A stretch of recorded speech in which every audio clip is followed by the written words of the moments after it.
Me që duket, sot jemi edhe më shumë se dje. Jo aq shumë sa do duhet, po duke u rritur. Dhe në fakt, koncepti ka qenë eksaktësisht ky. Të rritemi çdo ditë me qëndres, e shpresoj që një ditë të derdhet gjithë qytetin bulevard për të imponuar këtij njeriu dorëheqjen. Tani do kërkoja diçka, duke qenë se unë fjalimin sot nuk e mbaj dot siç di edhe siç mundem për shkak të zërit, do improvizojmë pak, ju lutem çohemi dot gjithë në këmbë. Kthehemi nga zyra e atij. Dorë hiqu!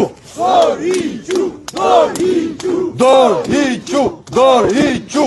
Dorë hiqu! Dorë hiqu! Të gjithë fort, fort, fort! Fort, fort! Dorë hiqu!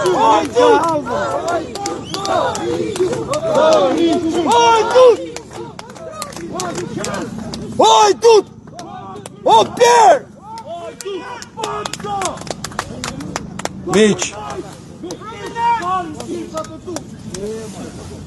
Miq, sot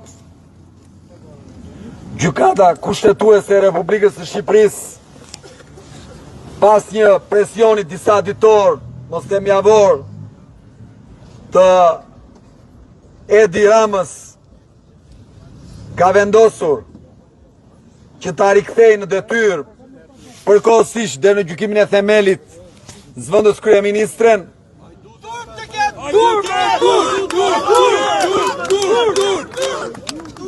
Kur heqin apo pezuojnë ndonjë nga ju nga puna, më ndiqni. Kur heqin apo pezuojnë ndonjë nga ju nga puna,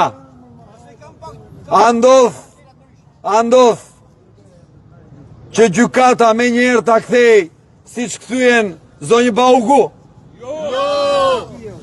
Merko, po sigurisht nuk mund të lihej zonja Bauku për shumë kohë larg zyrave, se duhet të ndreq letrat që janë pa ndrequr. Tani ne po jetojmë kohë të pabesueshme.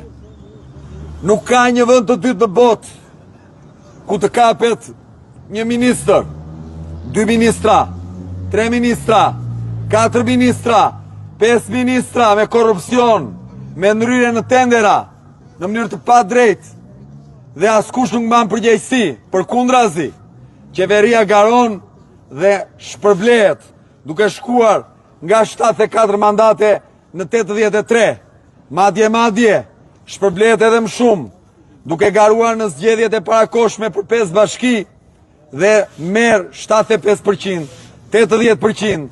A thua këtu jetojmë në Korenë e Veriut? Kjo është një situatë surreale, e pabesueshme, që nuk ndodh absolutisht në asnjë vend të botës. Dhe kjo duhet marrë fund, por kjo nuk mund të marrë fund duke ndërhyrë në kafe. Ta themi të vërtetën siç është.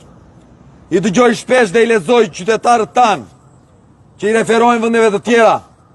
Ua sa mirë Bullgaria, ua sa mirë qytetarët në Bullgari, ua si e bën ata në Bullgari, po ata e bën, po ata u quan, ata u bashkuan, ata reaguan, ata dolën në shesh, ata qëndruan, ata fituan, ata kryeministrin e shkarkuan.